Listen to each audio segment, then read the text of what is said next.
Hi guys, it's been a minute. Uh, how are you guys doing? I just washed my hair. I look like a bum, but it's whatever. We're used to it here, right?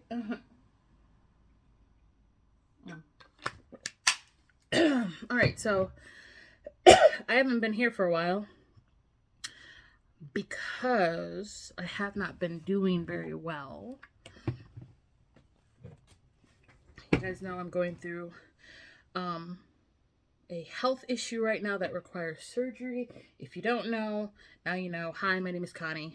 I have chronic pain, chronic uterine pain, and I'm getting a hysterectomy. Hi. So we are a week and a half out from the surgery. I did get prescribed hydrocodone or something. What is this? Hydrococo? APAP? Substitute for Norco. So I don't know, is that the same thing? Either way, so prescription pain meds. Um, I got the call from the hospital today, um, telling me I need to go get my blood work done. I have to get it done twice before my surgery. So I'm going tomorrow, and then I have to go. I think it's the Monday before my surgery. My surgery is on a Wednesday, so I think she said I have to go 2 days before my surgery to get more blood work, since it's a big surgery. My pain level has not decreased. If anything, it's maintaining, but like I am freaking the fuck out. I'm just being real. I am just being real. It's becoming more and more like the closer my hysterectomy procedure gets, um, the more I'm like second guessing myself as to this being the right decision. Even though I did research, I've been talking to my doctor at nauseum. Like I know everything. Um, I know what my other options are and the percentage that they'd work to alleviate me of my uterine pain, and this is the best option. I don't want any more kids. Like Jeff and I 100% don't want any more kids. But it's just, ugh. And then my job, I already have a very high stress job, so that doesn't help either, because then I feel like because I still, and this is very juvenile of me, I'm just doing my skincare, by the way. I just use my Elemis Dynamic Surface Pads. I gotta get these during the Sephora sale. Sorry if you can hear the wind. My window's open. What was I saying? Yeah, so I'm kind of juvenile still. I still compare myself to other people when it comes to what they can do and what I can do. Like, oh, well, I wouldn't do that, or da da da. But I find that these days, since I've been in pain for literally going on 2.5 months, I've just been broken down. I'm just going to be real with you. I have just been broken down, and I'm starting to feel bad because I'll see people, at my job, like the weather in Michigan is just crazy. We just went from like 80 degrees, 89 degrees, like up there, summer weather, to now it's 40 degrees. And there's people with like bloodshot eyes from like sinus pressure still working, and I'm just like, ow, I have cramps, but like, it's not like, ow, I have cramps. It literally fucking hurts. And I feel like, because I like laugh it off a little bit, because that's just how I deal with my, um, what do I want to say? The uncomfortability of it all, the pain of it all. I just kind of laugh at like, yeah, I'm okay. Where I'll be like inside, like, it fucking hurts. Anyway, going to work these days has been like an on and off thing, which, it's fine, but it's not fine in my brain. But it is fine because this is my health we're talking about. The job is going to be there. My job is protected. But I just have this pride thing where like, you need to go to work. You need to go to work. Because like, I'm a millennial. I was born in 86. And like, my parents would be saying, suck that shit up. You need to work. But I can't. I used to be able to when I was younger. I felt like little things, I could abuse my body to the extreme. I could not take mental health super seriously, and I'd just, it'd be gone one day. But the older I get, the more things last. It's kind of like I scar easier, both mentally and physically. Like, if something's going on with me, it has a lot more long lasting effects. I'm just using my Origins Mega Mushroom Soothing Treatment Lotion. So I'm really trying to tell my brain, stop telling me that I'm a shitbag, because I'm not a shitbag. I have a legitimate issue. Because my brain is so mean to me. Like, if you have anxiety, depression kind of thing, you know what I'm talking about. You have this little voice in your head that is constantly telling you, even though your logical brain is like, you're doing the right thing, you're resting, nothing is more important than your health. Like, your job is going to be there. You have done all the paperwork, your job is going to be there. Take care of your health now so you can make up for, whatever later, right? But this little voice in the back of my head is like, you should be at work until you fucking can't stand, kind of thing. And I'm just like, why? I never used to have that voice, but I do, like, as I get older, I do now. I think it's because I have the whole family thing. I have a kid now, like, that another human being that depends on me and stuff like that. Maybe that's it. I don't know. I go to therapy. But anyway, that's what I'm dealing with right now. Still have the pain. It's under control for the moment. But then, during my phone call today, they told me, now remember, you can't take ibuprofen 7 days before your surgery, because it's a pain, or it's because it's a blood thinner. And I was like, well, fuck. Of course, because I'm kind of trying to, like, I'm just going to say it. I'm kind of like pretending that I'm not about to have an organ removed. I have my instructions that my doctor gave me. Did I read them? I glanced, right? I glanced because I'm in denial, even though I'm the one that has chosen this. But now, like, the closer we get, I'm in denial about it. Anyway, so she reminded me over the phone, don't forget, you cannot take ibuprofen. You could take your prescription pain meds, but you can't take any ibuprofen. Tylenol's okay. Ibuprofen will thin your blood. Okay. So that's my main source of pain management. So I'm like, okay, so what am I going to do for this last week? Because so I've come to, like, I know what I'm going to do. I'm going to be in pain, and I'm not going to be able to work. That's what it is. So I did text my boss all this stuff, and so I've been keeping him in the loop. He is aware. I'm not oversharing, but I'm letting him know so he can prepare, because I'm not just his. It's not just me who's his subordinate. Like, we're a group. So if one of us is not here, the others have to pick up the slack, basically. And that's another reason why I feel kind of bad, because I know someone else is going to be doing my job every time I'm not there. But that's the thing, like, all my coworkers know what's going on, and they understand, but it's just me. It's my own brain that's like, bitch, you're not, why are you at home right now? So yeah, I just use the Black Snail Repair Emulsion. Anyway, so I haven't been on here because when I'm not feeling very well, I stay in my bed. I've said this before. It's gotten to the point where I can't really sit for a long time because I'm trying to, like, wean myself off of the ibuprofen too, because it constipates me. So I take it like every other day. So I can't even sit down and do my makeup most times because it hurts too much. I just took a Narco now, so I'm feeling okay right now, but I'll just be happy when it's all over with. But once again, I'm still, like, freaking the fuck out. But it's gonna be okay. Like, I've been talking to people, but it's fine. Like, my brain, I don't know how to describe it. I'm one of those apocalyptic thinkers. I wasn't always like that. I used to be a very positive thinker, like, this, that, and the other, everything's gonna be okay. But life has a way of, like, and then where I work is so, like, it just shows you the ugliness of everything. So it's like, I know I'm trying to think positively, but it's very, very hard. You know, there are days where I'm literally, and this is why I'm on meds and why I'm in therapy, where I'm just like, I'm gonna die. I'm not gonna see 40. I'm not gonna see 40. I'm either gonna die while he's cut, and I use really ugly language. Like in my brain, I'll say, well, he's ripping out my uterus. That's not what's happening. He's removing my uterus because it's causing me chronic pain. It's causing me pain. He's not,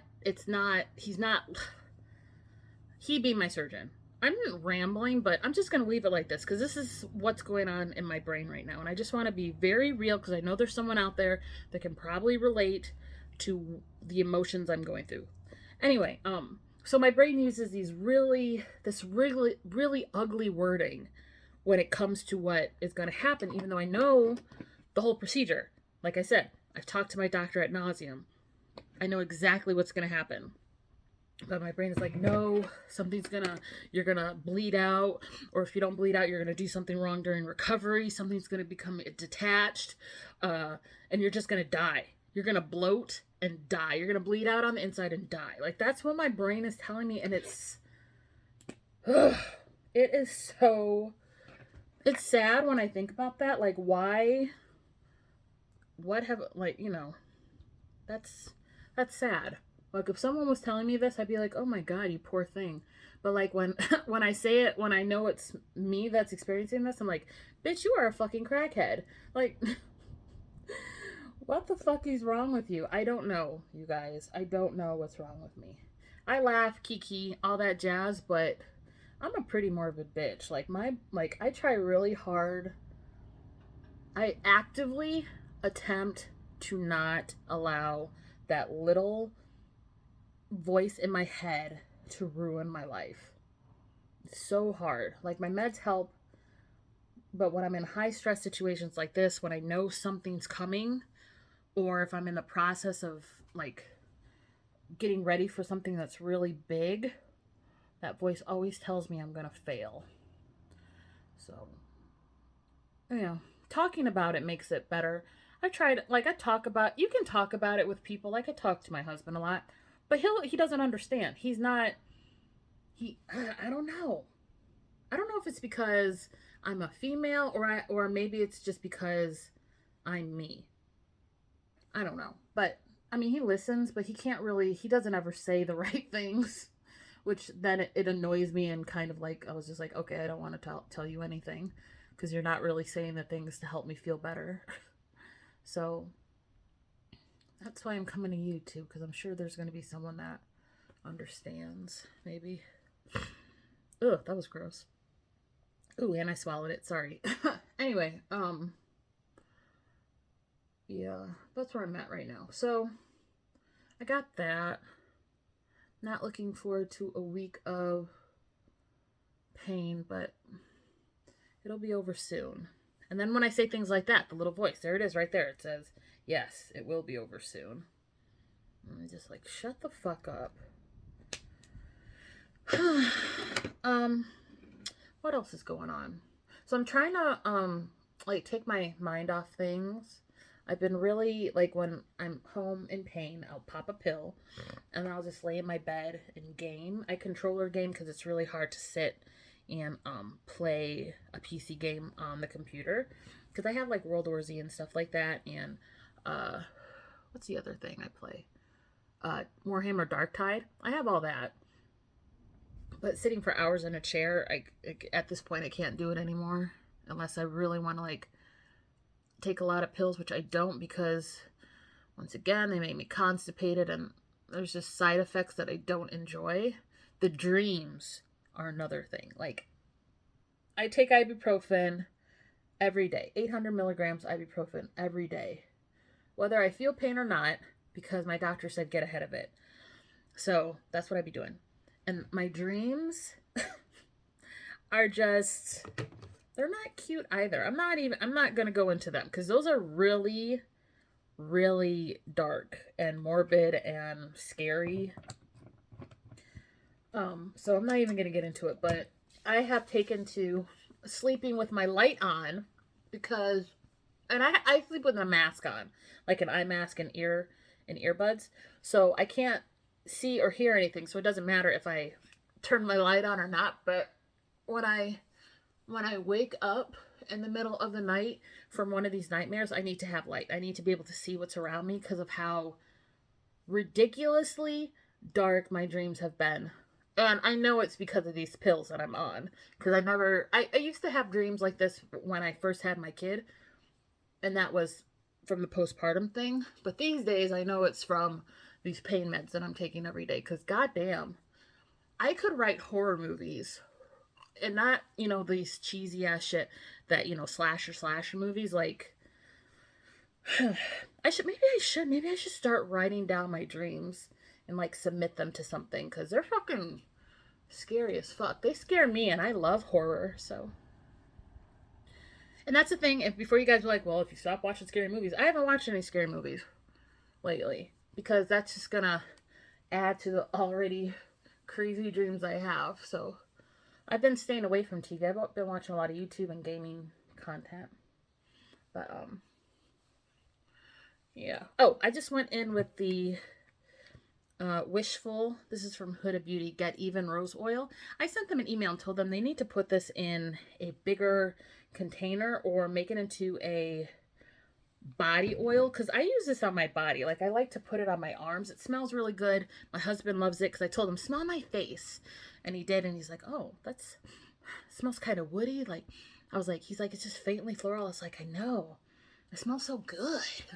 So I emailed their customer service and said, I don't have an issue with anything. I just have a really good suggestion for people like me that love this stuff. Put it in a bigger bottle or transform it into a body oil because people will buy it. Don't put any shimmer in it. It don't need no shimmer. Just that oil with that scent in a bigger bottle. So, yeah. Oh, I washed my hair today. I am getting my hair done next week. It's going to be in braids for my entire time that I am down and out for my surgery. So maybe I should have filmed myself taking my hair out today. Maybe I'll do that next time. Yeah, it's growing. It's growing. Remember I cut my hair October 22. So what are we in right now? April. What is today? April 18th or something? I don't know. So almost 6 months in, and this is what my hair is looking like. I still have like thin-ish edges, but they're not pulling back anymore. Like they're not degenerating. I'm still trying to grow my edges back, but I think they're just going to be thin for the rest of my life. I'm just happy I'm not losing it. I'm just happy I'm not losing hair because I have PCOS. So I could be, I could have, what is it? Hirsutism, where you grow hair, or you're female and you grow hair that you're not, that females typically don't grow, like beard and mustache hair. Laurasia Andrea has a video about it because she has hair growth. I'm lucky enough to where I don't. Like I have some hairs, but they're not dark. They're super thin. And I'm just able to pluck them out. She's got a wax and stuff like that. So I'm just really hoping that I don't go through the same thing she has been going through because she was losing her hair and then growing facial hair and things like that. So I haven't experienced that yet. And I just got diagnosed with PCOS like a year ago. Because I had this whole process having surgery on my uterus a year ago. Because a year ago, I went to my same doctor and I had a procedure done where they scraped out fibroids. This is why I'm getting my uterus removed. Because I have fibroids in my uterus and they are inoperable. One of them, he cut out half of it, but it was too deep in my uterus to get the rest of it. So it's just there. And then there's a whole nother one that is too close to my bowels to remove. So inoperable. And they're big. So they're not going away. They're not going away. And so that's why I'm getting my uterus removed, because it's fucking with everything. And then at that same time, I found out that I have cysts on my ovaries. Now I have two superficial ones, he said, where he can actually see, but I have several follicles um, in my ovaries. So not like a extreme case of PCOS where I have like cysts everywhere, like huge cysts everywhere, and they're popping and stuff like that. But I have cysts that are that constitute as PCOS. So yeah, you guys, I'm just like, how old am I? 37. I'm just going through it. What, like, I can't even imagine what the rest of my life is going to look like. And that's another thing too. I can't see past May 3rd right now. I'm wondering how I'm going to feel. Like I said, I've been talking to people that have had this done. They said they don't feel any different. Woody woo. So, yeah. That's it for my face care, by the way. Oh, and for my hair, I didn't do a deep condition or anything. I went in with Melanin Hair Care, their African Black Soap Shampoo. She doesn't call it that. She calls it something else. Apple cider shampoo? You know what it is. You know what I'm talking about. The Melanin Hair Care Shampoo. She only has one. And then I used Aussie Moist because I ran out of my Melanin Hair Care deep conditioner. And then for leave-in, I'm just using the Pattern because I have it. I have that one and I have the big leave-in for Pattern. I prefer Melanin Hair Care, but I buy whatever's on sale. This works for me too, but it doesn't leave my hair the same way that the Melanin Hair Care does. But since I'm going to have my hair in braids anyway, I don't really care. This is just, my braids were literally so loose that I couldn't fit them under my wigs anymore. So I was just like, let me take them down and get up my head. So this is what my hair is looking like. I still have some blonde from where I had ombre hair. And then, of course, some of this dark color is dye, but it matches my hair so well that you really can't tell where the box color is and where my natural hair is. So, but I'm not going to be dyeing my hair anytime soon. I'm going to give it a couple of years again and do something. Or maybe I won't. I don't know. Anyway, thank you for listening to me. I feel a lot better. Who knows if I'll even post this to the internet, but I feel better speaking on it. Like, just talking, just getting my shit out. So, okay. I'll see you guys in the next one. Bye.